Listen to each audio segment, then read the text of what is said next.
Thank you for being here Wednesday, March 12th for our 6 p.m. town board meeting. Clerk, could you please read the roll call? Councilman Mikan? Here. Councilwoman Snow? Here. Councilwoman Pitt? Here. Councilman McCarthy? Here. Supervisor Schmidt? Here. Please stand and follow us in the Pledge of Allegiance. I pledge allegiance to the flag of the United States of America and to the republic for which it stands, one nation, under God, indivisible, with liberty and justice for all. Thank you.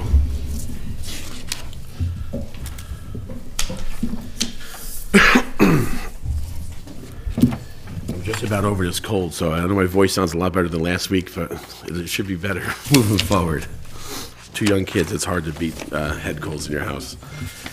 First item on the agenda tonight is going to be a presentation from the Burge Engineering Group. Thank you so much for being down here, both of you. How was your trip down? Yeah? That's good. Good. Well, come on up to the podium.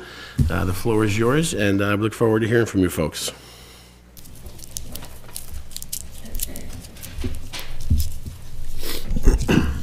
Thank you very much for having us, too. Thank you so much to the board, everybody, for having us come down. I won't say we have so much of a presentation, but more of an update we wanted to provide to everybody. And go over a few things quickly, and then really ultimately give the board an opportunity to ask any questions or address anything that might be on your minds. Certainly. Scott, could you two just introduce yourselves, please? I'm sorry about that. My name is Scott Siegel. I'm the Community Development Manager at LaBerge Group out of Albany. I'm Nicole Allen, Director of Planning and Community Development. So I'll start out right away with some things I've noticed over the course of the past few months. I have been able to review some of the past meetings that have gone on, and I know there's usually a lot of comments pertaining to LaBerge Group and the services that we provide, which are many, and some concerns I think that have arisen, and so I'm very, very happy to be here finally today to be able to address those for everybody and try to give some clarification. First and foremost, I know there's been some questions on like our contracts, our addendums, our invoices, how they work together, how to read them, you know, how to decipher some things. Just to dive right into it, in the case of, for example, your general grant services contract, there's the contract, right, which is the overarching umbrella agreement for those services. Underneath those services, there is, well, one, there is generally a predetermined dollar amount assigned to that. I'll use the most recent one as an example. Your most recent addendum that you passed was for $40,000 for the year for grant writing and management services. That number actually came down from what we originally proposed, more so because after conferring with Christine, she had a certain amount that she had already budgeted for this year, and we wanted to make that match for her, so there was nothing like that. So using that $40,000 amount, I need to be clear, the way our agreements work, that does not mean in any way, shape, or form that the town is obligated to spend all $40,000 in that year. That is a set-aside amount, again, for budgeting purposes. So Christine has a line now in the budget for that up to $40,000 and not more without pre-authorization from the town. Supervisor Schmidt did a very good job last week, I noticed, at kind of describing that. So there's the $40,000, and then as opportunities arise and the town decides, okay, here's a good grant opportunity, we have a project that fits into this, we want to go after this grant, we would then give you an estimate on what that effort would cost, and we then provide you with a second document, which we call an ATP, it's an authorization to proceed, with a certain, predetermined dollar amount on it. At that point, the town has the option to authorize us to go after that. So just to throw made-up number, say $5,000 to do a grant opportunity, to go after a grant. That 5,000 then is deducted from the 40,000. And that's how it works on and on and on. So hypothetically, let's say the town doesn't have a very aggressive year. Maybe there's 3 opportunities that come up in the course of the year that meet your needs, and you authorize us to go after that. Let's say that only cost you $15,000.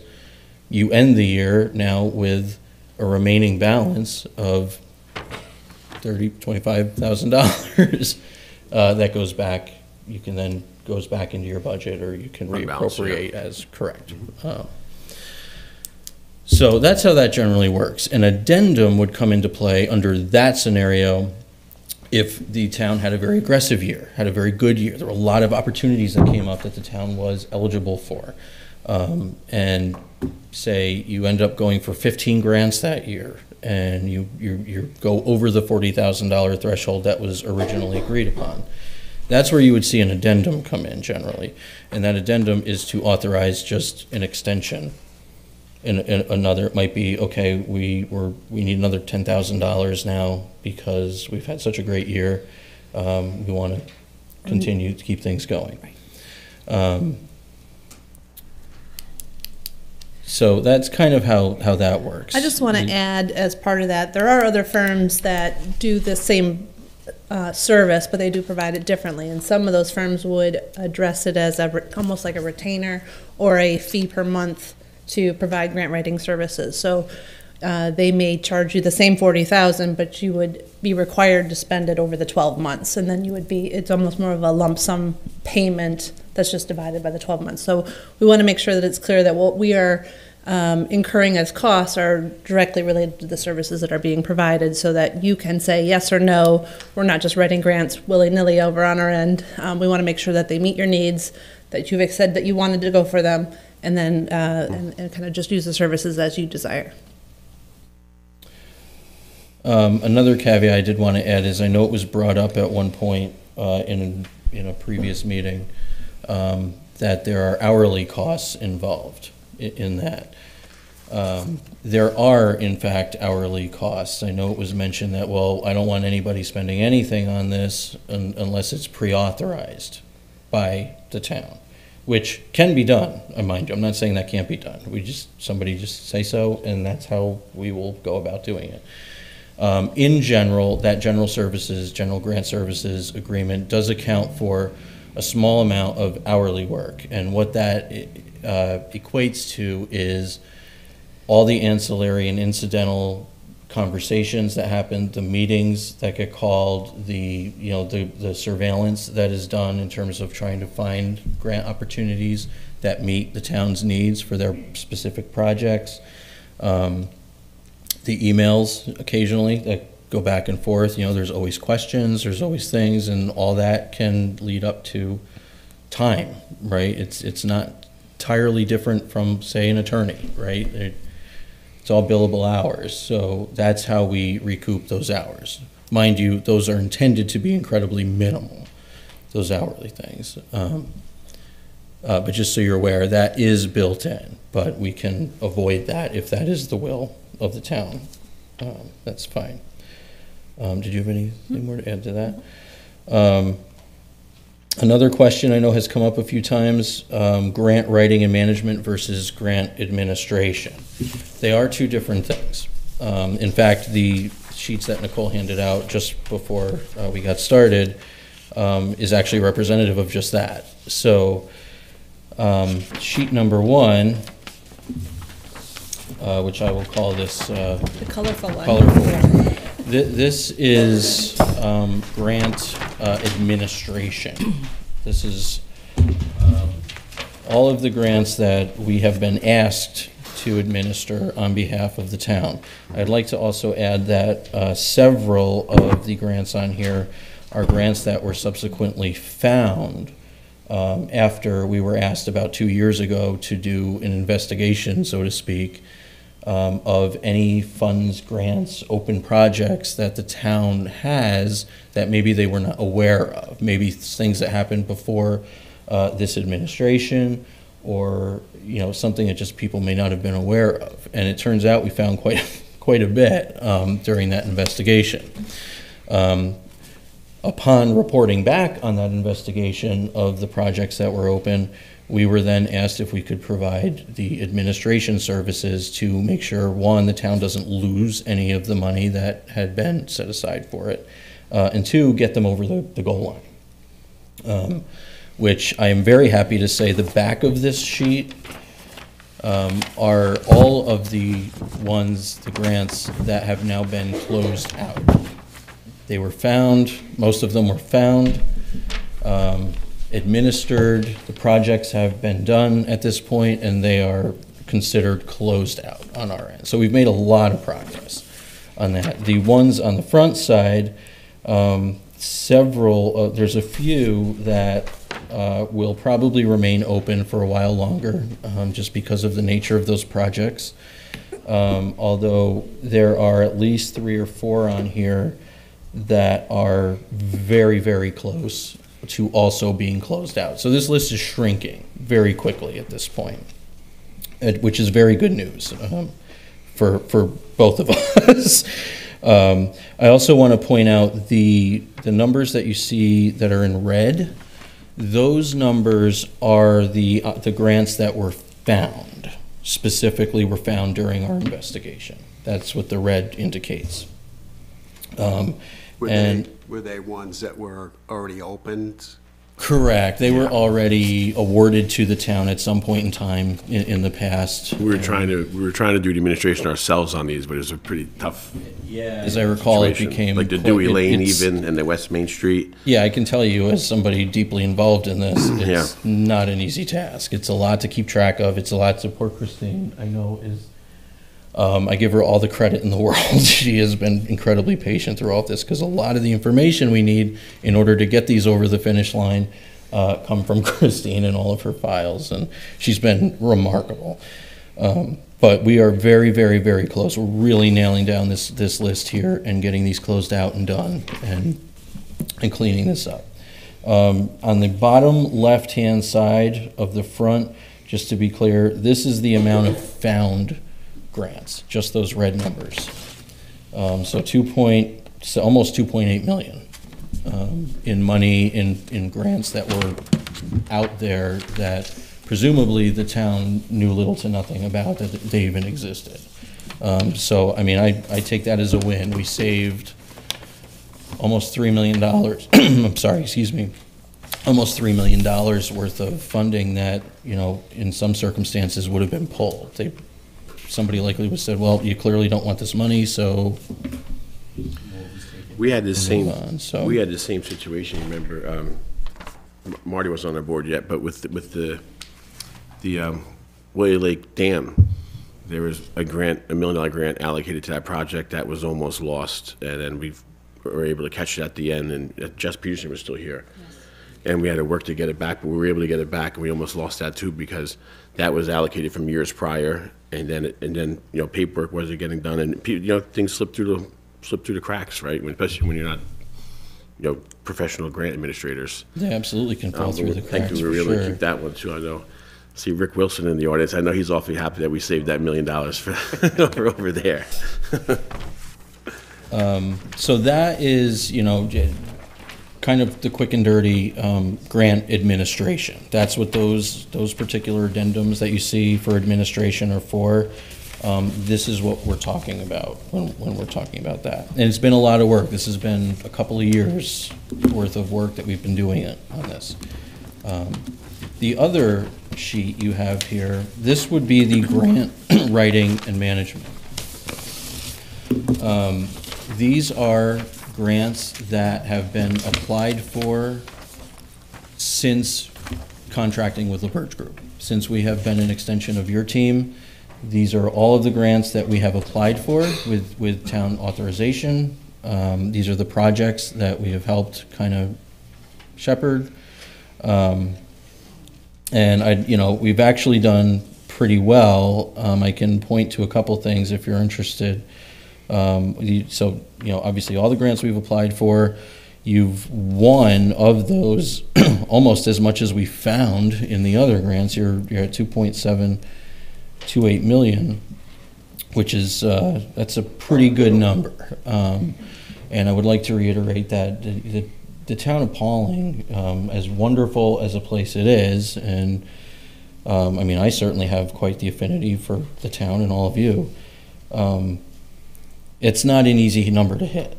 I just want to make that clear. The way that grants work today, the federal well, maybe not the federal government today, but the federal government of a few months ago, and New York State for sure. There's a lot of caveats. There's a lot of things they put onto grants. There are priority scoring points. There are ways to that, I don't know. It's like they have their system, and they like to award grants to communities and municipalities that hit certain benchmarks. Predominantly, disadvantaged communities, environmental justice communities, low-income communities. Financially stressed communities. Right. Exactly. And for better or worse, the town of Pawling simply just does not check any of those boxes. Your population is good. Your average household income is above average. You don't have any major environmental issues. So while it sounds wonderful, it's a good thing. It hurts when it comes to trying to get grant funds. So that it's hard to get those points. Anyway, close to 3 million is a really good number. I just want to say that's a very, very, very good number. It's a number I happen to be very, very proud of. I also want to state, it says the grant amount applied for is it looks like a high number. It is a high number. I would like to simply point out quickly that some of the high dollar amount grants on here that have been applied for fall into the no-win category, and they are also redundant.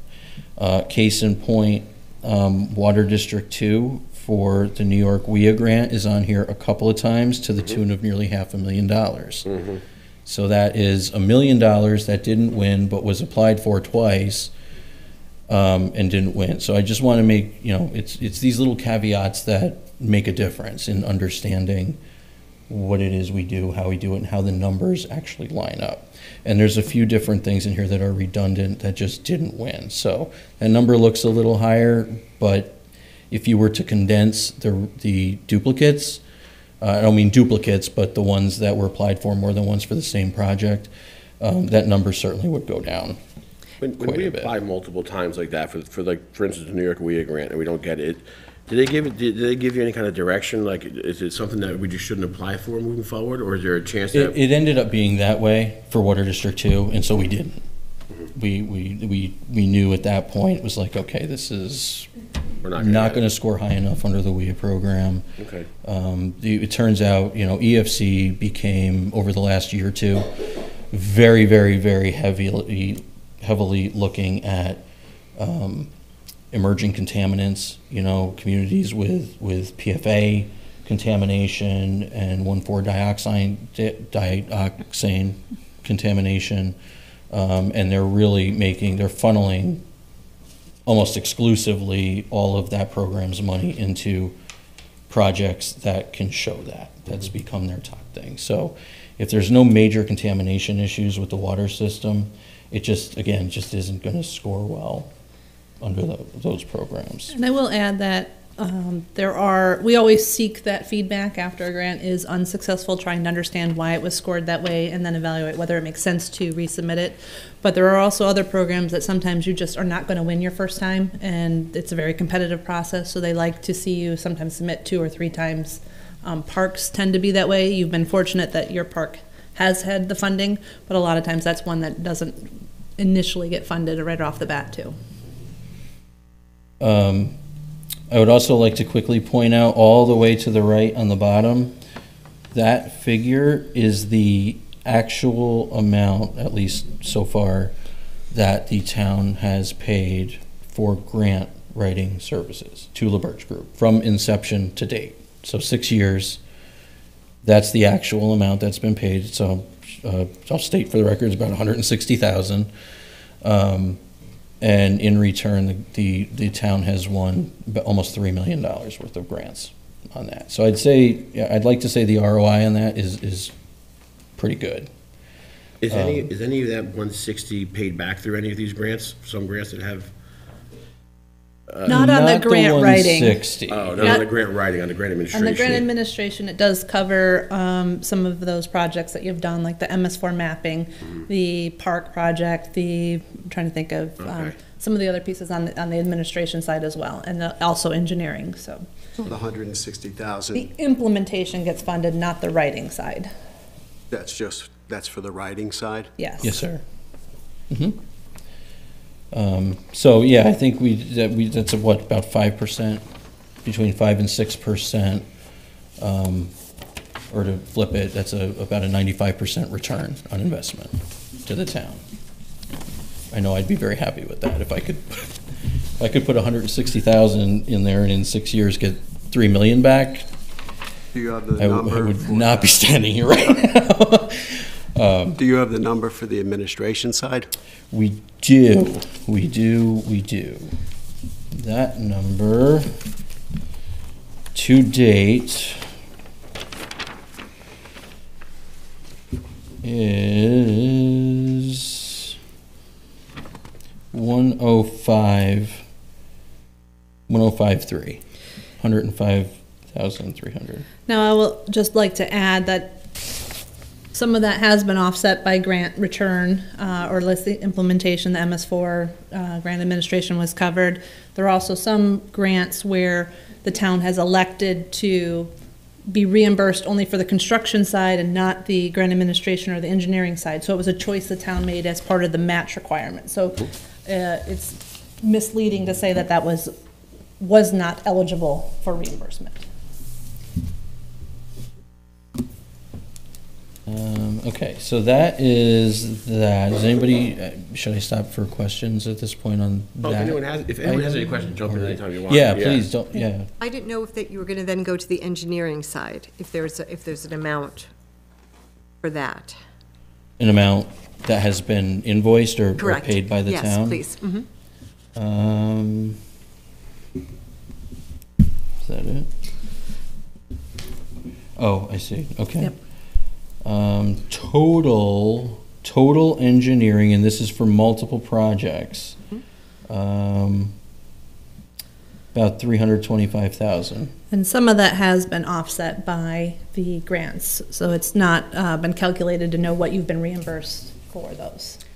So does that include like the boathouse as far as?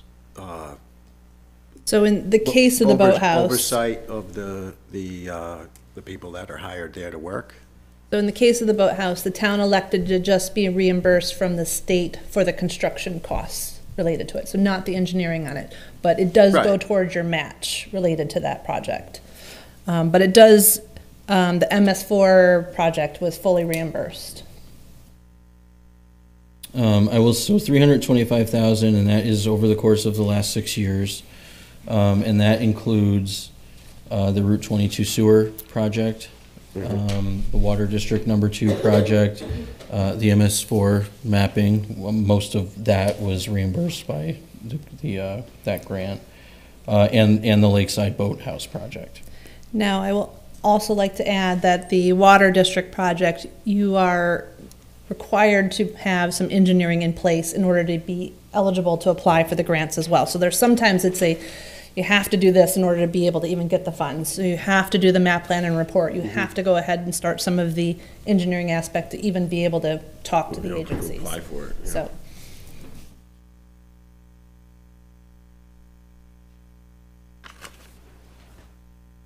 Scott, I know I sent you and the full board a question about Water District Number 2, talking about it now. And I know we've talked a few times, and I know the plant manager is working on the list of things that he really would like, and then the wish list. I know you've talked to me about it just yesterday, and you were gonna kind of bring up just a little information about whether we should spend the $6,000 whether James should reach out to, sorry, I just drew a blank. Your Congress Lawler, representative, and yeah. to see, with the world we live in right now in Washington, if it even makes sense for us to apply for this, For another grant for District 2? for District That's the one 2, that came based on through. most of it is inside the building as opposed to the big one that we did last time was a lot of water lines, was hydrants, flush out hydrants, or valves. Yeah, so, I do want to try to determine which way the town would like to go with that, and there's no wrong answer on this. It is, as everyone knows, it's complicated at that level right now, particularly when it comes to funding. Our Senate representatives seem to think there's going to be an FY26 round of these earmarks, and their applications are out as we speak. They're actually due at the end of this month, back to them. I have not seen anything from any congressional representatives yet on their side. If anybody here has a close relationship with your congressional representative, that would be a wonderful, wonderful question. I would love to see what you find out or hear about that. So we provided you with an ATP off of your current contract at that 40,000. I kind of did that a little proactively, just in case, because of the due date of those applications. I wanted to at least be ready to go if we had to. And so it was, I think, 2,000 per application. There's 3, right? Senate, and Congress. Yeah, so Jimbo and I were speaking yesterday, and we had a good conversation. And a thoughtful conversation about whether this is, if this is something that should really be entertained or not. Because And of it's a the very, potential lack of funding. it's a with very what's good going on. question. Is it worth the town at this point investing $6,000, give or take, into, well, I wouldn't give anyone, but take, is it worth that investment on the part of the town to take a chance at going after funding in a program that, for all we know, may or may not even really happen in that year? Is it worth taking a chance on a project that, even if they do have it, may not make the cut on your congressional members or our Senate representatives list? It's a worthy argument to hash out. Does it help or does it hurt that we've already received a grant pertaining to the water district number 2? I would say in your case, it's kind of indifferent, actually. You did receive $1 million through this program a couple of years ago for Route 22 sewer project. This is a different project, entirely hits a different part of town. Small district, though, It's does that hurt it? needed where we're going to see the most benefit. The truth is, if somebody were to speak with your congressional representative and have that conversation directly with them and find out what they think. If they think it's a good project, if it's a project that if it goes in, they say they will absolutely support you on and push through, then that may tip the scales. This particular program is very, very, very advocacy-based. I mean, we can do the applications, it's no problem for us, but we're not privy to, the review process for this program isn't a standard grant review process. It's a federal budget negotiating process. So it goes through all kinds of committees, things get chopped up, it's all, you've seen the old cartoon, I'm just a bill, and how, sad that guy is because it's Have any how it parameters on the amounts that would be available to us? Or is that something you look at as you get into it? I would say depending on the project type and the category for which would fall under, in this case, it would be through the EPA programs. I have seen awards as high as $3 million or so in that program. And I've seen awards come through for as little as, hundreds of thousands, I'll say. There, this is a match grant? EPA, at least the last time they did this, there was a 20% local match on 20%. those awards. Which is identical, same with your Route 22 award, the $1 million. So I'll ask Jim, you're more familiar with the water district. What type of money would we be looking for that? That's what we're hoping to get sometime by the end of the week from Kenny. Yeah, Kenny. Like I said, there's certain things, Kenny and Brian from Cedarwood were there today. They went through the plant, they were making notes. They drove around the water district, figuring out just how many isolation valves, which are valves that you can shut off certain houses, and not, as it is now, they have to shut the whole system down. Whenever there's a If there's leak. one leak, everybody loses their water. And so they were going through that. I remember at one point, I think there was either 5 or 6 we were talking about in the previous. The thing that was forwarded to all of us, I know it was like 170 pages, but if you go to the back of the attachment, it did list 3 years ago, I think it was, 2022 or 23? That'd be 23. 23 was the prices for what they recommended back then. Okay.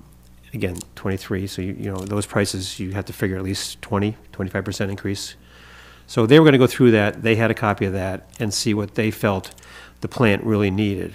What we're trying to avoid is the problem where that something does go bad and it can cost a huge amount of money.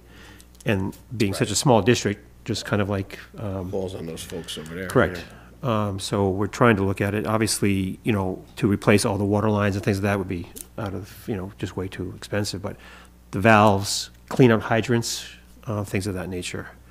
So I'm hoping that Kenny and Brian can get that back to us by the end of the week. And then, you know, it's something we all should just talk about and see what luck you get talking with Yeah, sure. people and, Well, not to interrupt, but I will just add that this particular project isn't necessarily eligible under a lot of other programs. So being able to talk to your senators and be able to kind of put that pitch out there was really important too. Okay. What type of money do we have available to us in that district? Like is they do have a have a fund fund balance. balance, yeah. I don't know, I'd have to ask Christine for sure. I think if I can guesstimate, it's somewhere around $60,000. I was gonna say 70, but yeah, between 60 and 70, I think is their fund balance right now in that district. sorry. We just- They got a lot of work to do, you know, it's one of those older districts and it's small, so, you know, so it's tough. And anything you do there, that bill goes to, you know, 58 homes or whatever it may be, and that's not a lot of homes to cut it up around. No, and going back to the WIA, right, on that other sheet, we applied for Yeah. that twice. The second time, I know we were desperately trying to get that one because there was some money available through the county. And we all were hoping that WIA would come out. Yeah. So that we could use the county money towards that. Yeah, and that was a year where the county had an interim county executive sitting there, so, because Molinaro had left for Congress, someone else, so Bill O'Neill stepped in. So that wasn't the best situation for going out, just because you had an administration where, you know, it was a huge changeover. And Yeah, wasn't there was rerunning. You lose your certainly advocates. some Yeah, right, dynamic it at was play difficult during to that get any time. traction in that because it was up for grabs. Right. Anything else on that topic over here? No, All right. If you think of anything else, don't be shy. I mean, yeah, thank you. door's wide open. So something else that had come up, I noticed in a previous meeting, the synergy, if you will, between projects and grants. There had been a couple of comments made about, well, the idea of, for example, getting a grant and then also being the same firm to benefit from that grant by, say, being the engineer on a particular project is a conflict. I would like to state categorically that is untrue. That is, in fact, very, very common. We say it, we do say it. There are other firms, similar, our brother and sister firms in the you know, the industry. We generally don't like to write grants for other firms' projects. There's a reason for that. The other thing to keep in mind is the project comes before the grant. The project's already been identified. It's already been commissioned. There might have already been a report. Water District 2, right? Water District 2, we were engaged by the town to do the report, to do the investigation. The report's out there. It's already been done. You need the report before you can even apply for the grant. So now you already kind of have your engineer lined up. And this is not just for us. Again, this is Industry a standard. number of, yeah. So you were engaged to do the engineering work, and then you were What told to what do we the do, grant among I don't think other it's a things conflict is. I don't think it's a conflict. Okay. I know you mentioned that word, but I don't believe it is. Okay, no, I mean, it's not, but, Yeah. what we do, or what we try very hard to do is, once we've been approached with a project, the idea is to, how do we make that project more affordable for our clients? That's what it comes to, like, we have a Water District Number 2 project. Where can we go to get money to actually help that community do the project reasonably, without passing the buck off to your taxpayers, right? That's where that comes from, and it's very, very, very common. So I just wanted to make that point clear. Obviously, those aren't the only grants we do. As you are well aware, we will also do grants for other projects that we have no involvement in whatsoever. So that was a question I had, because you guys got us 2 grants. I guess, were you first hired to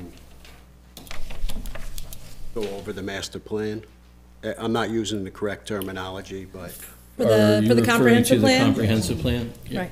so how did that work from, say, day one? From day one, that was a couple years ago. So as part of the process, we looked at kind of stitching together several grants. So there were 2 grants that were eventually secured to be able to lock in the comprehensive plan. And that tends to fall more on the planning side of the firm, which would involve my role much larger as well. But it wasn't necessarily a requirement of, but something that we saw that a need of the town, and be able to provide that service at a cost benefit as well. So when you write the grant, I'm not that familiar with it. So as part of the grant writing, like, we were able to help show project readiness. So sometimes project readiness comes from having a consultant in place, being able to show that you have advanced elements to show your commitment to the process, so that they're not thinking that they're going to have to invest in a community that is going to take 6 to 10 months to find a committee to start things up and slow the process down, because there is a timeline associated with the grants as well. So we try to work very closely with communities to make sure that they're as project ready as possible for whatever grant it might be, and that being one of them as well. And project readiness, I believe, and you could correct me if I'm wrong, is a plus factor when you are applying for funding in any way, right? They look if you were awarded this, how quickly can you get to work on this, right? Absolutely, and some agencies are almost wanting to shorten that project readiness to make sure that you're, like, if you're going to construction, they want to make sure that the lag is very, very short, so that they know you're going out. But everyone wants to make sure their funds are going to be spent, and that they're not going to have to recall it in any way. So project readiness can be making sure that you have administration in place, you have committees in place, you have commitments in place, so that they feel comfortable and confident that you are committed to a process. Yep.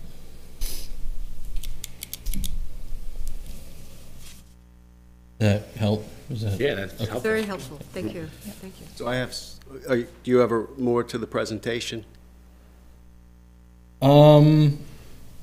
Not really. My next bullet is just, I just want to reiterate, our doors are wide open, our phone lines are wide. Please, I can't state that enough. Please don't hesitate. And we're open to coming down more often if we need to have quarterly meetings as well. You let us know what your needs are, and we'll be able to be present too. Quarterly may be really good, in my opinion, right? To meet, a few times a year like that, 4 times a year, because then we could, so that grants don't fall through through the cracks, and even if there's stuff on our end, which, you know, I believe it's getting better and better all the time, right, as the relationship continues to grow, but I wouldn't be against quarterly updates, right? The board to come down and have it here at the The meeting. quarterly, it really gives you an opportunity to understand what you need to prepare for. Like, we know when the cycles of grants are primarily going to hit. There's the consolidated funding application, the CFA, all of those are due at the end of July. Right now, if you don't have your engineering report, you don't have a concept plan, you don't have some of those agreements in place, you're not going to be ready for a lot of those projects. So having this meeting on a quarterly basis just to kind of prepare you for, you need to do X, Y, and Z, if you're thinking about these items, would be really beneficial. Sure. Great. So I'll just go over a few things, if that's okay. Please, yeah. I want to thank you for putting us all on the emails, because I went in and looked. I got 15 emails since January 1st, and last year I got 4 from you guys. So I appreciate that. As you know, that is a recent development, Yeah. somewhat, and that is something that I at least intend to continue to do going forward. Make sure everybody's in the loop. As far as and I don't know if you guys have anything to do with this or if it's just the company itself, but we did do an RFP process. Your RFP proposal came in after the deadline, and it didn't go to the clerk like it was specified to do. So I'm just curious, what went on there? I will be the first to admit that there were a few missteps with that particular proposal. That is squarely on us. Okay. I don't think any one person in particular can be blamed for that. As you know, yes, it did arrive late. It was not sent overnight like it was supposed to be, and I will say it was directed that way, and yet did not. The individual just did not do it that way. As we all know, there was a box checked on a disclosure form, which never should have been checked. So I just have a We did not have, here's the truth of the matter. The truth of the matter is the way that played out, quite honestly, we didn't even know there was an RFP. If it wasn't for, well, quite frankly, me, I happened to be reviewing one of your meetings on YouTube, and I thought, while I was watching, that I had heard someone, and I don't know who, but I heard someone mention that an RFP for grant writing and engineering services had gone out, and I was like, oh, interesting. And so I reached out first, I believe, to Councilman McCarthy, who usually just happens to be my first point of contact. There's no real reason for that, but and then subsequently Kathy to ask, did I hear properly? Is there really an RFP out there? And turns out the answer was yes. And so we had basically a week from that point. Kathy was kind enough to send us the RFP at that point. And I will say we scrambled to put something together, pull something together. It did not, unfortunately, for lack of time, it was not able to go through the standard internal review process that normally would have. And so, yes, unfortunately, some things were missed. It became a bit of a sloppy process. And normally, when municipalities issue an RFP for those types of services, in fact, I got one just today, in all seriousness, they're done through certain mediums, BidNet, for example, or New York State Contract Reporter, which then blasts those RFPs out to the broader consultant community. This particular RFP is my understanding that it really was only published in a local Yeah, so periodical. that's my question. So are we expecting groups and organizations to read the local penny saver to see RFPs? How are they The getting? journal, right? How do we, I mean, It's what's noticed the, as a legal notice in the Poughkeepsie Journal as required by law, yes. Right, correct. is that generally the way we've always done RFPs? That is what is required by law, yes. But then when we do other RFPs, we may not even be getting, Well, that's the down. We're not right. meeting the- Kathy is 100,000% right. That is absolutely what the law requires. but we And can that's- publish to more places to get more people to bid for stuff. It widens your net. What do you see other townships do? Well, I mean, just today, for example, we were notified, a city in Columbia County issued some RFPs, and I know it hit our radar through, was that BidNet? Is that Yeah, one I came think that through one's on? been it, yeah. And so consult firms like ours and lots of other types of firms too. They actually subscribe. You can subscribe to be notified so that when RFPs or queues or bids or whatever are posted on certain mediums like BidNet or New York State Contract Reporter, there's like an automatic notification that goes out to subscribers, and then they can look through to see if there's anything that they want All right, to so bid on. those or two submit a are proposal called for. BidNet, and what else? BidNet, New York State And the Contract Reporter. are the two biggest Bigger New York ones. State Contract Reporter? Yes.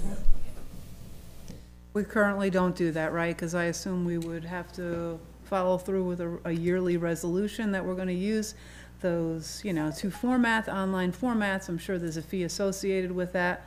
Well, can we discuss that more as a board and also continue, obviously, with the legal notification required by New York State and what we have been voting on each year? But, I mean, this is something, I'm really surprised that we're not doing this already. To add, there are some of the grants that when you secure them, as part of implementation, you are required to put them on those locations as well. Like the CDBG grants typically have a requirement that they go to the contract reporter. Just because they're also looking at, if there's an MWBE, a Minority Women-Owned Business Enterprise requirement, they want to make sure that you've casted the net as large as you can as well. All right, so it was New York State? Contract reporter. Contract Reporter. So in the past, and just to get away from this particular RFP, have you guys done RFPs in the last few years, like before I got here? Sure. Yeah. And what was it just basically through the Poughkeepsie Journal? Just a journal in the past, right? So that might be better even to get contractors to bid on. I was just thinking the same thing, because we've had projects that have went out where we didn't get anyone coming in to pick up plans Right. for them. So to broaden it would give it more of a, yeah. And sometimes bigger in reach. that source, they're also required to provide their contact information, so you also get a list of contractors that have asked for the bid documents, or just so that you're aware of who's even looked at it as well. Excellent. I just have one other question about that disclosure form, that it was a mistake. There's no family members that. 100,000% a foolish and embarrassing error on our part. And I do apologize Yes. to all of you for the confusion that caused. So I have another question in that vein that we generally don't ask on our disclosure form, but for anybody, like if we have another company come in to give us a presentation, I would like to know if you guys or anybody at LaBerge has worked for any town board members or their immediate families. For the town here, no, we have not. Have ever were. Privately, like provided private services to a town member, or? Yeah, to like, say, I know I haven't done anything, and I'm just curious if you've done any work for any town board members. In the town of Pawling? Yeah, like right here.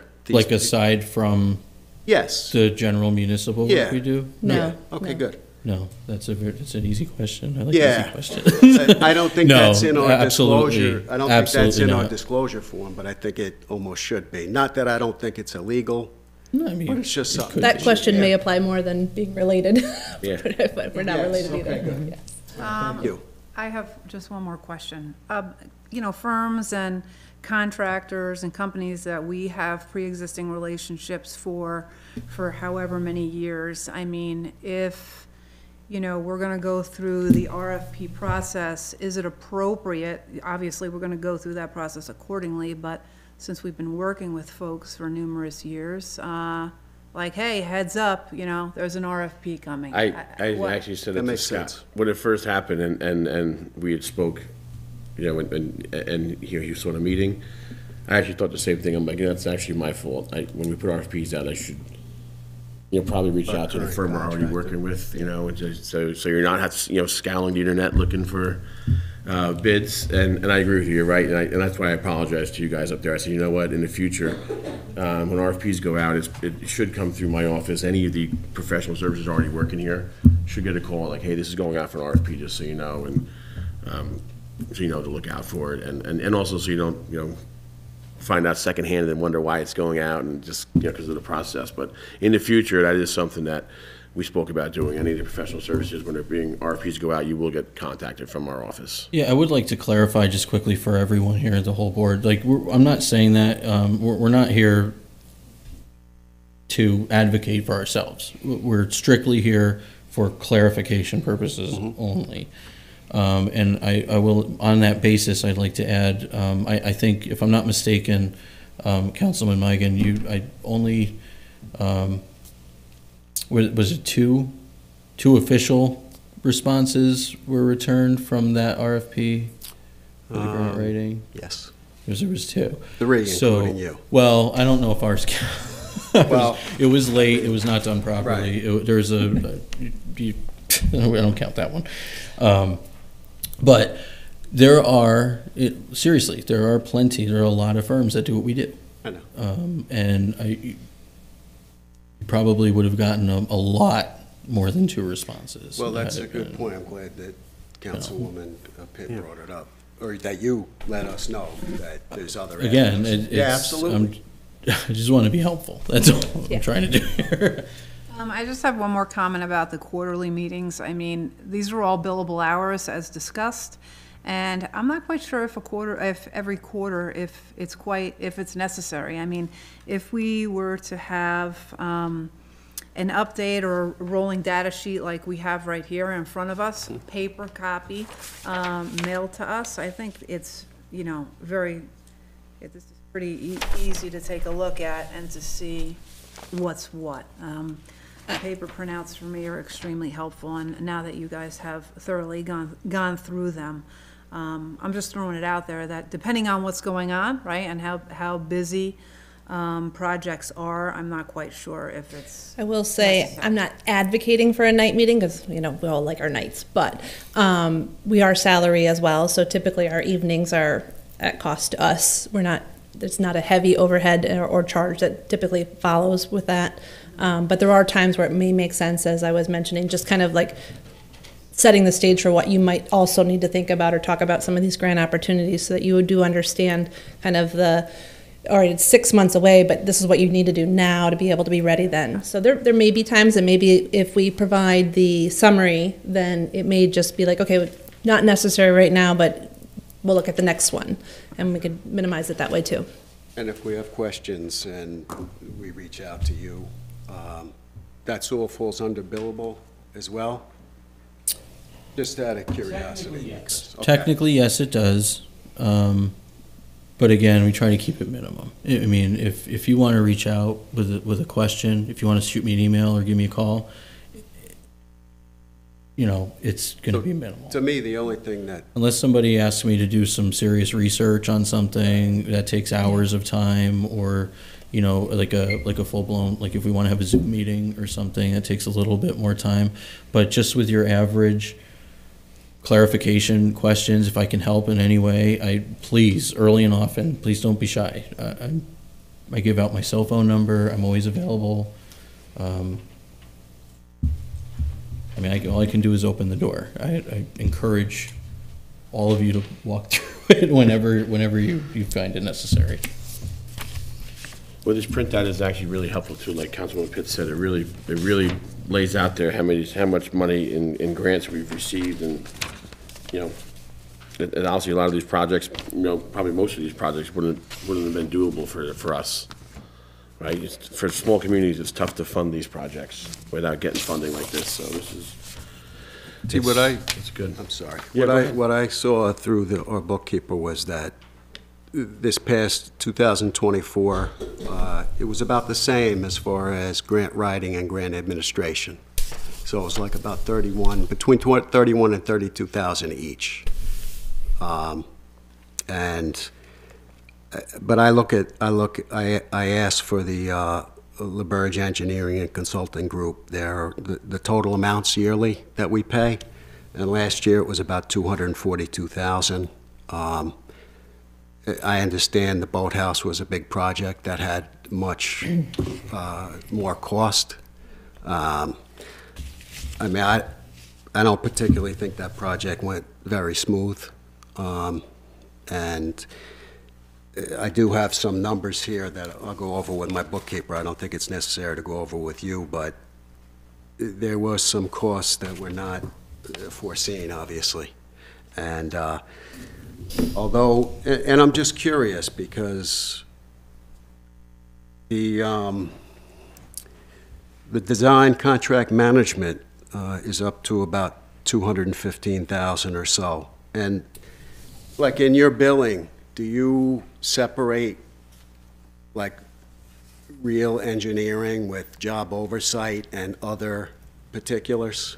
Yeah, so typically you would see what would be engineering design. There's also a construction observation task. So it does get separated. All of that's laid out in an original proposal and how that would get broken out. I don't have those exact numbers by phase. No, I wouldn't. But that would be under the invoice, so you would be able to see specifically what might be in design and what might be more on the construction side. I will just say, sometimes thinking about the engineering, you can only go so far as engineering an item before, to just try to answer enough of the unknowns, and then you go on the field and you start constructing, and sometimes there are things that are unexpected or that you were unanticipating. You can either spend more to answer all those unknowns at the beginning side of engineering, but the return isn't always as great. So sometimes you just have to say it's designed far enough to be able to get it to the field perspective to be able to start that. So I'm just curious as well, as far as what do you call it when you reach out to whoever you get the grant from and get the money back? The state agencies, Okay. Typically. So, like according to For the this- reimbursement, sorry. Yeah, the reimbursement, right. The demolition startup ended up being 415,800. I'm curious as to, once we spent $1 million total, why we didn't get that $500,000 back. So I can answer that. Sure. The thought process behind that was that because of the way the project was going, it was anticipated actually to already be done. I'm sure you're all well aware of that. And due to certain factors, I think beyond any of our control, it's been held up. But the thought process, and Christine and I have talked about this at length, was the best way to do this, the cleanest way, if you will, would have been to do one drawdown. Do the project, get it done, submit your $1 million+ in invoices, and do one drawdown and be done, and close it out. According to the numbers I have, and I don't know if they're 100% accurate to date, it's like $1,584,153. Does that include demolition? Yes. Yes. Yes, Okay. it does. So, That's the issue. okay, so is it okay if I? Yeah, It just so I'm happens. just curious. It just came up. I haven't. Sure. Thank you. These, what you're looking at here are the construction, engineering, and grant administration. You're welcome. Contract amounts and amounts invoiced to date.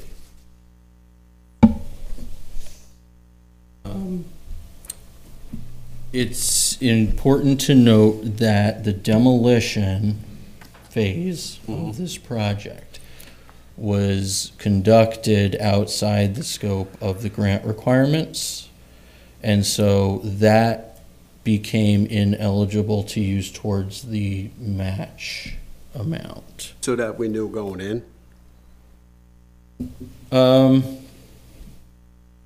I don't. No. I wasn't here for Yeah, any of I don't that, so- believe its full cost of demolition was understood at those impacts when the grant went in. It had not been evaluated at that level. So that 415,000 didn't go into,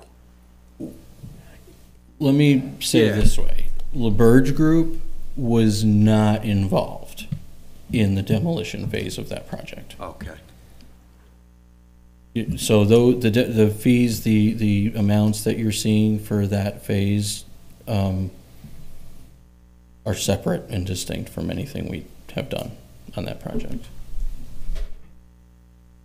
I guess I understand, but I'm wondering why that wasn't a part of the overall grant. It was presented that way when the grant was applied for. Okay. It was, I believe, I'm not, we're because we weren't really involved, we're Yeah. honestly not the best resources but to put it politically, I guess. Was it on the There, board? I believe, or- if I'm not mistaken, actually, I don't know if anybody else could do There was, it, there was an RFP put there out was- for the demolition. But it Right. didn't have I believe anything there to was do an with the grant. opportunity that presented itself that encouraged the town to move quicker, to get the demolition done, and then take care of that part, and then it was worked out afterwards. At the time, when I was speaking with the supervisor and Councilman McCarthy and Wendell and the players, it was like, hey, we decided it's gonna be better to do it this way. And for all I know, it was, but we had to then deduct that from the overall grant portion, and then come up with the other ways to I'm just- make The other them- thing too, Marty, was Yeah. the maximum on this grant was $1 million. Yeah, So when we did, we got the ballpark idea for tearing it down, and then we got the estimates for the bathrooms and doing all the work on it. We thought that would not be enough in engineering and everything, that we wanted to use the grant money for the bathrooms, for getting rid of the steel, doing what you see now. so we. If we put- could have, if it was like a 1.5 million or $2 million grant, we could have then put it all in one lump. So we put out bids ourselves, an RFP We did for the RFPs for the demolition, Demolition, Correct. right. and we got, I think do we get two or three? That I can't remember, sorry. I think there might have been three. Yeah, I know. The company that won it was from Too many years Albany. ago. I mean, obviously, I'm coming in after the fact, but I'm looking at the original was 230,000 and ended up being Oh, there 415,000. was serious asbestos. Yeah, because the building was collapsed and they had to, they couldn't abate the asbestos and like you normally would and then haul the stuff away. So because the building had been collapsing, it was condemned, they had to take the whole building and all the contents and transfer it all to a asbestos facility. Normally, you wouldn't do that in a building, but since it wasn't safe for anyone to go in there and work inside it, that's why they had to handle it. I just look at the dollars, you know what I mean? No, and that makes sense. I mean, from that perspective, it absolutely makes sense, because your grant amount is for 500,000, right? And, which means you have to match, it's a 50-50 match grant, and so you have to match it with Yeah. 500,000, but the project in total goes well beyond that. Right. So we're still getting the 500,000 You're back. still getting the no matter what, you're getting the 5,000. Yeah. You're basically overmatching. I just that look at point. it costs the taxpayer, so to speak, $1,084,000 for what we have there. That's what I look at, because we are getting the $500,000 back. Right. When will that timeline be? Hopefully, really soon. Okay. I'm walking out of here tonight with a gift box from Christine with all that information. So I spoke with Parks and Rec Department today. She is the representative there is very eager to do a drawdown for this, because they're reaching the end of their fiscal year. If we don't get a drawdown request, so now I'm on public record saying this, I'm going to try very, very, very, very hard to get this first drawdown request in before the end of this week. Oh, great. If I can do that, then you will see the first portion, which is the lion's share of your reimbursement, much, much, much sooner, probably within the next week or two. If we wait till after that, then I was told it's going to be at least June until they can start processing those Oh, requests. yeah, let's get it done again. this week. And the only reason we waited this long was we thought we'd have the project wrapped up, but now that it's Correct. dragging, Right. We decided, let's. Get it in. Yeah. Yeah, we so- should get about 450 out of the 500. We just haven't incurred enough expenses to get the full 500. And Christine, will that be used to pay down the bond? Or what happens with that money once we get it? We have a $400,000 ban that has to be reimbursed. We have Okay. a $100,000 loan to the general fund that has to be reimbursed. All right, thank you. We still have about 180,000 in cash there, and we have some contracts we need to finish up, including retainage. Excellent. Thank you. Thank you, everybody. Thank you so much. Thank you. Sure. This is very Thank detailed. you, Anytime. Scott. And Thank you, again, Nicole. please don't be shy. If you think of Heather. anything, any questions at all, please, please, please. Promise I won't bite. I promise. You have my word. I won't bite. I won't. Thank you very much. Thank you so much for your time. Thank We you. really Thank you. appreciate it. Scott, since you love watching meetings so much at home, you don't have to leave. You can stay and watch this one in person if you'd like. Nicole has to get home.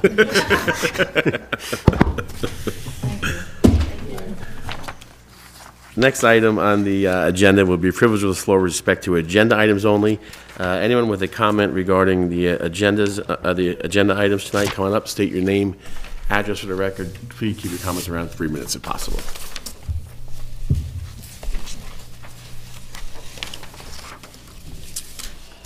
I don't know if this fits in exactly like that, and just a question I want to ask these people here. Sure, come up to the microphone, sure. Okay, thank you. It's Bob Hill, North Quaker Hill Road. This is just a general question I'd like to ask you.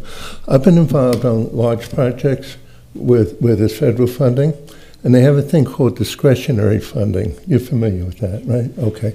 I was wondering, I don't think we do get federal funding on anything, right? We're too small.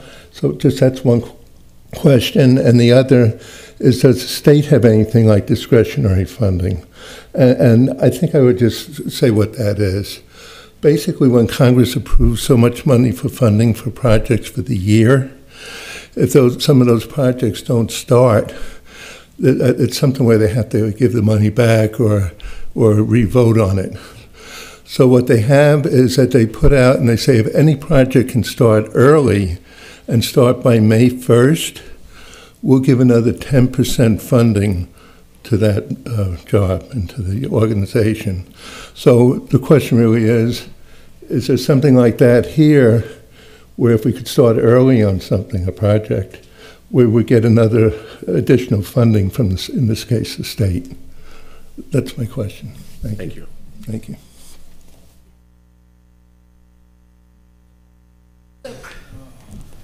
And thank you for taking the question. I know yeah. you weren't prepared for it. No, it's all right. So a lot of the discretionary funding is what we're speaking about when we talk about the senator and the congressional requests. That is a big part of their discretionary funding that you are looking for. They don't necessarily have the 10% anymore as part of this current eligible round. They are looking for you to be project ready to be eligible to go. And so the assumption is that you are that's kind of like the playing field now, so they don't give you the boost. There are some other state discretionary funds like the DASNY funds, but those come at much smaller amounts. They're typically 150 to 500,000 at the most, and they're looking for very construction ready so that they can go in and have a ribbon cutting and everybody get a picture together. But those are the kind of the two discretionary funds that we are mostly looking for at this point. Okay. Does that have to do with if you could start early by May 1st? The DASNY ones tend to be a little closer to that. A lot of times it's the quick turnaround and be able to see if they have a small amount that they're able to quickly apply for. Okay. Yep. Thank you very Yep. much. Thank you.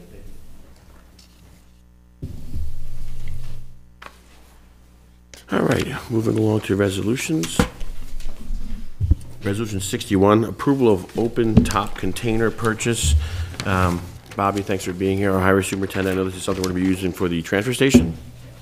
Perfect. I'll make a motion for resolution 61. Could I have a second? Second. Any discussion? I just want to, I think I know the answer, but this comes out of the capital part of the Transfer station? transfer station fees. This comes out of the capital fund which is a portion of every sticker that's sold, first and second stickers. All in favor of resolution 61? Aye. Aye. Thank A you. roll call vote tonight? Oh, you know what? We'll do roll call votes. Councilwoman Pitt? Aye. Councilman McCarthy? Aye. Councilwoman Snow? Aye. Councilman Migan? Aye. Supervisor Schmidt, aye. Resolution 62, facilities use request. Again, these are just pretty standard. You see them on all the time, especially this time of year. People are renting the facilities, utilizing the parks, the pavilions, the buildings. So I'll make a motion for Resolution 62. Could I have a second? Second. Any discussion? Roll call vote. Councilwoman Pitt? Aye. Councilman McCarthy? Aye. Councilwoman Snow? I, myself, and Aaron, when he could be there, but when he couldn't for an interview, he did a Zoom with the candidate. So we met with 3 candidates, and they were all asked the same questions. And we found that this candidate seemed to be from the group of 4 of us that we just felt that she would be a good fit. Now, I want to be clear because people are watching. It's not to say the others weren't a good fit, but I think, and I know for myself, I really wanted to let Aaron and Jennifer, have a lot of, input on this because it's going on, the person's going to be on their board. So that was kind of the process. Marty, you had the particular question, so I'm going to just let you continue. Yeah. We asked about 10 or 11 questions, and I took into consideration quite a number of things. And we all agreed that Brittany Bolt would be the best overall candidate. I think you saw my emails, and Aaron. After this is from Aaron, he highly recommends her appointment to the planning board. Her qualities far exceed those of the other 2 candidates, particularly her willingness to learn, ability to adapt new ideas, and positive mindset. And I agree 100%. Okay. Excellent. Do we have a second for this yet? Second. Second from Colleen. Okay, roll call vote. Councilwoman Pitt? Aye. Councilman McCarthy? Aye. Councilwoman Snow? Aye. Councilman Migan? Aye. And Supervisor Schmidt, aye. Resolution 64. So can I just comment, should I reach out to her? Oh, yeah, sure, absolutely. And Well, we got Stephanie reach out tomorrow. I Let her know. want to get her involved because the planning board sent out an email today saying they might have a special meeting. Yeah, I saw that. Next Wednesday, right? Is that they're doing next Wednesday? Would it be appropriate for me to ask Aaron to reach out? Yeah, Aaron can reach Okay. out. Stephanie could also Okay. get a hold of her and Okay. let her know. I think that it's next Wednesday, right? Is the meeting day we're talking about? I don't think it was a solid date. Yeah. They didn't- I have it here. It's next Wednesday, March 26th, but they're Okay. preparing the legal advertisement notices. Okay, Aaron good. has written here. What time of day is that going to be, Councilman? 11 a.m., 11 a.m. in this room. correct. Okay. That's a planning board meeting regarding Tremps and follow-up. Yes. So people are aware. And Maria's been asked to live stream that, it looks like, on YouTube. Excellent. Okay, I'll make a motion for Resolution 64, budget amendments for fiscal year 2025. Second. Any discussion? Councilwoman Pitt? Aye. Councilman McCarthy? Aye. Councilman Snow? Aye. Councilman Migan? Aye. Supervisor Schmidt, aye. The next 2 resolutions are going to have some discussion with them. A revocation of a transfer station permit, and we have 2 different situations we're dealing with now. And Bobby, you're doing a great job over there. Your attendants are doing a great job, and we've been working awfully hard on that transfer station the last 6-7 years. Even as the board has changed, it's always been a common goal. It was something that was hemorrhaging money for a long time. It was being abused by a lot of people, so it's gotten a lot better. We're selling a lot of stickers. I think, Steph, we're around 900 now. Are we closing at 900, or is it 800? 800? More than that, Okay, in between 8. Okay, so it's still getting a good amount of usage, but we are being very stern on checking vehicles as they come in, and people that are dumping trash and are not abusing it, doing construction debris and things of that nature. So the first resolution here, 65. The reason this is on here tonight, this is I just want to understand, because I know there was 2 different family members, 2 different families, right? The first one is the one that was on the wrong vehicle, Councilman McCarthy, correct? Correct. So you know, everyone is given these rules and spoken to, and they're given opportunities at the transfer station as well from the attendants. So revoking this sticker for the remainder of the year, I'm going to make a motion for Resolution 65, and the reason well, can I have a second? A second. Okay, then we'll jump to discussion. The reason I feel strongly about this revoking this sticker is they came in and purchased a sticker and presented us with registration, vehicle identification and stuff, and then went out and put this sticker on a completely different vehicle anyway. And I believe it was a vehicle that they didn't own, correct? They didn't even own it. They actually took this sticker and gave it to somebody else. And we caught on to it when the attendants are checking. Obviously, we just have a file of everything, and then just a lot of debris was coming in, so it caught their attention, and that's when we realized this sticker wasn't even supposed to be on this vehicle. It wasn't to the same family. So I think this is something it's important to set a standard on this and let folks know that we are paying attention there. We want people to utilize the transfer station. We put a lot of work and a lot of time and a lot of money into it. You know, as you saw this earlier, just buying another container tonight even for it. But, you know, purchasing a sticker and then taking it and putting it on a completely different vehicle and you know, more so than a vehicle that you don't even own, right? I mean, that's really the number one, the cardinal rule that we don't want going on. That's something that went on years ago, and we thought we had it rectified. But I am in favor of making this motion for 65. And if there's any other discussion from the board, I'm happy to take it. So you had mentioned that it would be revoked for the remainder of the year. Yeah. And then next year? They could come in again and Okay. try for again, yep. Is this the first year that they've had the permit? Do you know? I don't know if they've purchased them in the past or not. This is their first year with it? Yeah. This is their first year with it. I mean, it's a tough lesson to learn, but, you know, there's a lot of things you could work on, but for me, the fact that it wasn't even on a vehicle that they owned, I mean, they came in and purchased a sticker and gave it to somebody else. But just for clarification, the vehicle that they put it on, there were issues with that vehicle last year. Oh, okay. Right. All right, so just so that I wanted to make sure it's on the record then. So the vehicle that the sticker was on was a vehicle that already had violations from the transfer last year. So they purchased a sticker and gave it to them. So that even makes it a little worse. I just don't see this as being an honest mistake or a mix-up or even the next resolution down, which we're going to talk about next. That vehicle was already in violation, and they still got a sticker under someone else's name and put it on there. I mean, we keep the transfer station going. We want to see, and it's getting closer and closer every year to be something that pays for itself. Absolutely. That's the goal, right? And when I'm sure that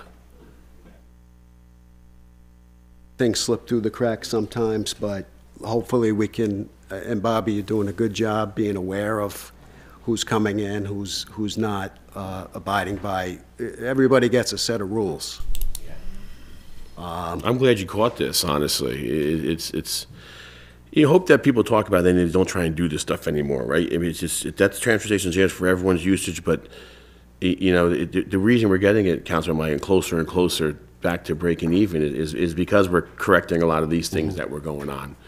And that's what's really important. It's tough for your staff over there, Bobby, to have these, you know, these conversations, right? No one wants to be having those. I'm sure it's not an easy one to have in that moment either. But thanks for doing it. James, I'm wondering, I know we did a first and a second, but the resolution, I think if it's read, people will understand our process, because it's pretty clear in here what the town board's process was. For sure. So can we just read the resolution? Yeah, I could read it. For both? Yeah. Thank you. So whereas on January 13th, 2025, it was observed that the permit number 110 was affixed to a vehicle other than the vehicle to which it was issued, resulting in a direct violation of Town Code Chapter 191-5B. Whereas as a result of the violation, the Town Board of the Town of Pawling issued a formal notice of violation under Chapter 191-5B. Whereas after careful consideration, the Town Board of the Town of Pawling has decided to revoke permit number 110. Therefore, be it resolved that the Town Board of the Town of Pawling revokes permit number 110 for violation of Town Code Chapter 191-5B 5B with no refund. And I do want to add to that also that this sticker was affixed to a vehicle that was already in violation from last year. So I'll do. Should we, I'm sorry, does it say in here revoked till the end of the year? No, it just says revokes. It's an annual permit anyway. Oh, yeah, that's true, So yes, an it's- annual yeah. purchase, sure. And listen, they're welcome to come back and purchase another one next year and try it over. So I'll start with Councilwoman Pitt, Aye. Councilman McCarthy, Aye. Councilwoman Snow, Aye. Councilman Migan, Aye.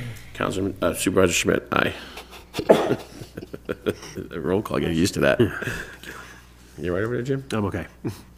All right, Resolution 66 is another revocation of transfer station permit number 0818. And I'll read the resolution now as well. Whereas on March 1st, 2025, it was observed that permit number 0818 was improperly utilizing the transfer station by conducting runs and bringing garbage that was not the permit holders, resulting in a direct violation of Town Code Chapter 191-7. Whereas after careful consideration, the Town Board of the Town of Pawling has decided to revoke permit number 0818. And now therefore be resolved that the Town Board of the Town of Pawling revokes permit number 0818 for violation of Town Code Chapter 191-7 with no refund. I'll make a motion for 66, and we'll go into discussion as well. Second. So this situation is similar but different. So this was, I know that the parents came in and met with Bobby, and then they came and met with me as well. So what happened here was the family that purchased this sticker has an adult son who lives home as well. And they have a primary sticker on their car, and they bought the secondary sticker for their son's car, who lives home. And the reason for that was when they're away, he just takes the garbage out and goes to the transfer station. The son was advertising online and going and trying to pick up debris. And we saw it right away, and we looked into it. I looked into it myself. Stephanie looked into it, and at first we said, okay, well, he must be taking it somewhere else because he doesn't have a sticker in his name. So we said it's not a big deal because he doesn't have a transfer sticker. So we figured it was going maybe to Welsh or somewhere else. But we did speak to Bobby about it, and they kept a close eye on it, and they realized that he was definitely coming in, and the sticker's in the parent's name for the secondary one because he lives home, and that's his home address as well. So we did meet with the parents who came in here right away. After they met with Bobby, they came to see me. They had no idea that he was doing it. They're not engaged in the social media stuff. So they said, take his sticker away. Go for it. He's not going to get one, and they're going to, they're dealing with him on the family side of things. But that's why, we did tell him that sticker would be coming back, and he wouldn't have one on his vehicle anymore, which they were okay with as well. They were very apologetic. They've been using the transfer station, I believe they said 40 years. They've never had, we have no violations on the books from them, I believe, from anything in the past. So we looked into that, spoke to Bobby about that as well. But we are still going to revoke that one sticker from their son's car, though. I just have a quick question regarding the hard copy of the sticker. I may have missed it. They've been returned? How do we know the sticker is taken off the vehicle? How do we know the sticker's being taken out the vehicle? The first one was I have collected the first by one. Tom, I Bobby. don't have the second one. Right. Yeah. But the attendants know that will be revoked tonight, and they will turn them away. All right, maybe contact could be made with the family to have them turn that second sticker in. Yeah, I'm sure they're in there every week, right? So they'll know. Thanks. You guys will handle that there, obviously. All right, I'll do a roll call vote on this as well. Councilwoman Pitt? Aye. Councilman McCarthy? Aye. Councilwoman Snow? Aye. Councilman Migan? Aye. Supervisor Schmidt? Aye. Hopefully this is the last of what we have for transfer station stuff. Hopefully folks are paying attention. And like I said, it's working really well over there. You guys are doing a great job. It's nice to see it getting closer to paying its own bills. Years ago there was talks of having to shut it down potentially because it was costing the taxpayers, and so it's nice to see it moving in the right direction. Our final resolution, 67, payment of bills for the town of Pawling. I'll make a motion for resolution 67. Second? Any discussion? All in favor? Councilwoman Pitt? Aye. Councilman McCarthy? Aye. Councilwoman Snow? Aye. Councilman Migan? Aye. Supervisor Schmidt? Aye. Next item, Town Board, special consideration, new business, and discussion. I will start with Councilwoman Pitt. Do you have anything for tonight? No, we just mentioned about the planning board. meeting as stated Wednesday, the 26th, for an update on Trempson. Let's see, like I said, they're preparing the advertisement to the public now. That should be streamed on YouTube. Also, still going back and forth about what we had discussed last week about Mutt's Mansion and Roosevelt Vet with the contracts, and I'm relying on the owners of said establishments to, really make those, and they're really super simple updates, but to make them on their end and then forward them to us. I don't want us to have to be, making updates to contracts and then the constant back and forth. It really should come from them to us. So we do have one from Mutt's Mansion. There need to be a couple of corrections. Nancy's already looked that one over. She suggested also running that past our insurance agent. And then everything should be fine with that one. And also same for Roosevelt. We're still going back and forth on fees for vaccination. So I know I've said this the past 2 meetings. I thought it would be done already, but we'll strive to get that done next month. And as soon as I have that, hopefully within the next few days, I'll push those out to the full board so you can look at them. And also I already have a summary worked up with the differences between each with Mary's help. And, I was discussing this with Mary. I mean, it may be worthwhile just to have 2 facilities that we'd be able to go to, right? Once we have both contracts. So just keep that in mind as well. Thank you. That's all I have. Councilor McCarthy. This past Saturday night, the fire department had their annual installation dinner, and I want to congratulate all the chief officers and line officers. I also want to thank Chris for being Fireman of the Year, and I also want to advise everybody that there is a burn ban in effect immediately today, or actually 2 days ago. So that will stay in effect until May 15th. Yeah. And that means no burning. Yesterday, Jim. Sorry? Our building department caught someone burning Yeah, I know. yesterday. Yeah. And we try to get it out there for everyone. That the burn ban is serious. There's fires everywhere. You see them in Long Island, and please, understand that you will get ticketed. NCON will be out there, the DEC, and they, and our people here. So please respect that and know that burn ban is in effect, and it's for real. Yeah, we had one on, was it Monday night, up on top of the hill also. So, yeah, believe it or not, it is dry out there. So please do not burn. That's all I have. Councilwoman Snow.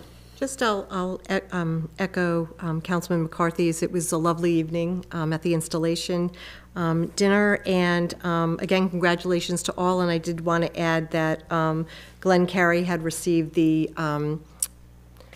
honorable membership, if I'm saying it correctly. I hope, is that the award he got? Thank you. So Yep. I want to congratulate him too. Thank you. Councilman Migan. Yeah, thank you. In going through the vouchers this week, I saw that there was a fuel charge for a caretaker. So I never really thought about this. We have 2 rental properties, one at Lakeside, one at Murrow. Yeah. So I thought, let me look into any agreements I could find. The one agreement that I found, I don't know if it's subsequently been updated, was from 2009. We're still at the same $700 per month that we were in 2009. So I asked Wendell of Buildings and Grounds to see if he can get me the fuel costs for the year and the electric costs for the year. And I'd just like to see where we're at, whether this agreement needs to be updated somewhat. I mean, these buildings are part of the town. They're the taxpayers' buildings. Right, correct. And the agreement's from 2009, which is 16 years ago. Wendell. But if I may, Supervisor, I believe, was it Mike Montriano? Is that how I pronounce it? Monterano worked on this way back then. And yes, it hasn't been changed since then, but salaries have gone up over the last bunch of years.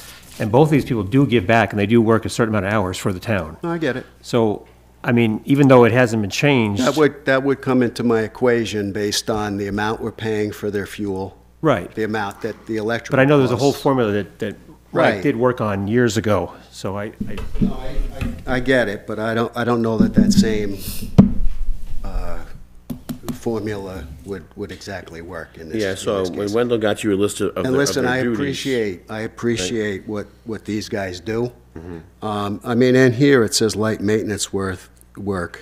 And it says the employee should provide the town board a monthly written summary of work activities by the 15th of the next month. I'm not sure if that continuously Yeah, happens or not. it's always, since we've been here, it's always gone through Wendell. Okay. So that's why we've kept it there, because he's the one that sets their job duties, which is their duties is to offset the discounted rent that they pay. So I saw your email saying it was based on $20 an hour. Wendell put that together, yeah. Yeah, so I would just like to get the whole formula together, because obviously this says representing the difference in the value of the monthly occupancy, which is $1,700. Rents are pretty high now. Yeah. I think everybody can attest to that. And I'm not looking to kill anybody. I just want the It's taxpayer to have a fair deal. Yeah, it's a valid thing. As I said, I know Wendell put together that list of what they do. And then I sort of reply, so he's going to get the utility Yeah, I costs in there appreciate too that. as well. And we have the other one that is at Murrow. Murrow Park. See, when it was this, I just saw the original, I guess it might have been a tenant before the one that's there now. There was a tenant in there, Benjamin Meyer. So this agreement, trying to see the date on it. Term of the rental would begin September 2014. So in that agreement, it was actually, the provisions were, in addition to monthly payroll deductions of $200 for rent. So they paid $200 at that time, and they were to perform 15 hours of labor. So I think we said it was down to $100 per month. I don't know if that's accurate. I couldn't find the exact number. But it's just something to look into. And like I say, I appreciate if these guys are working and doing things at the parks. I think that's great, but we need to just evaluate it. Yeah, for sure. That's all. I know it gives Wendell some eyes there at nighttime too, which No, makes that's him feel great. good as well. I think it's a terrific thing. Yeah. This has come up too before Marty was on the board. It was Yeah, did it? Yeah. Yep. So a couple of things, Bobby, again, thanks so much. I know the town speed limit is in effect. We spoke about it. I have spoken to a bunch of residents who are really excited. A lot of parents are happy now when their kids are getting on the bus as no one's flying down the road and people starting to pay attention a little more. So I think 56 signs so far, Bobby. So Bobby and his crew have installed 56 30-mile-per-hour speed limit signs already throughout the town of Pawling. And people are seeing them because I'm hearing from folks. I'm sure the rest of the board's hearing from folks. And it's definitely a very positive feedback. We did have some people that actually requested they wish it was 25 miles an hour. I'm not sure how you could drive anywhere 25 miles an hour. We did get. I did get a few people that thought it was 30 was too low. They wish it was higher, but they weren't upset. It's just their opinion. Everyone seems to be pretty happy to see the signs going up, and people were shocked to find out that we didn't have a speed limit in the town of Pawling. So thanks for jumping right on that and getting that stuff done. You guys are doing a great job. And then I spoke just briefly with Julian again. I know the project we were talking about over a year ago now.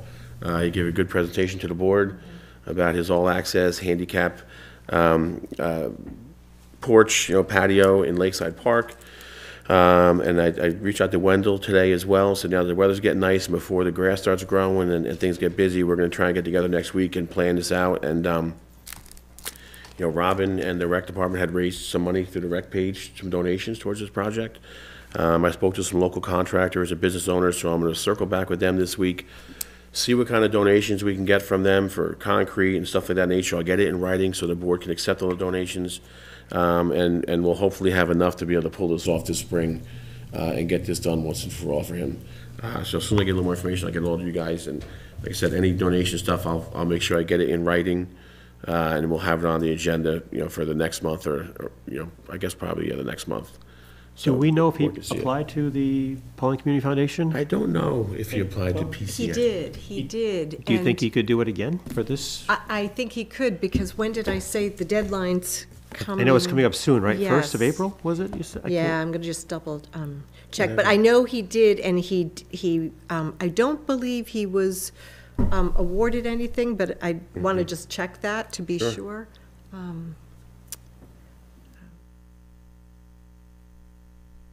Well, if we have a timeline, we'll try and I'll get it look back. while you guys talk. Yeah, then we'll try and get it back to him.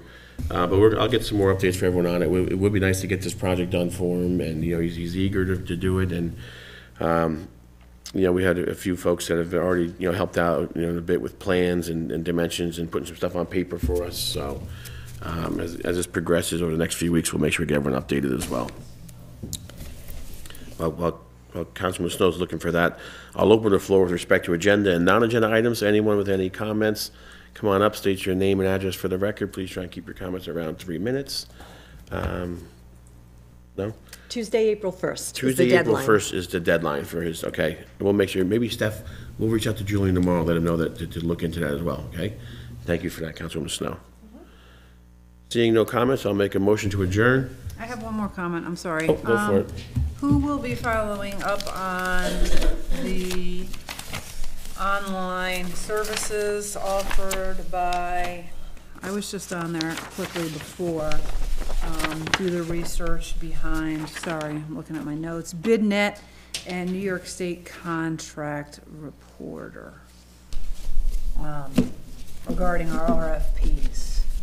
Well, I mean, we We would, could just pull up that information, I guess, and discuss it at the next meeting and see yeah, what fees Kathy, are would we associated. need a resolution to add that for future RFPs? Yeah, okay, Nancy says yes. okay, that's what we'll work on then. Okay. Thank you. Is there a second for adjournment? Second. All in favor? Aye. Aye. Aye. Thanks. We don't need a roll call vote for the adjournment. Thank you, everybody. So next Wednesday, day meeting for Trempson. I heard it went really well. I spoke to Michael Dory briefly.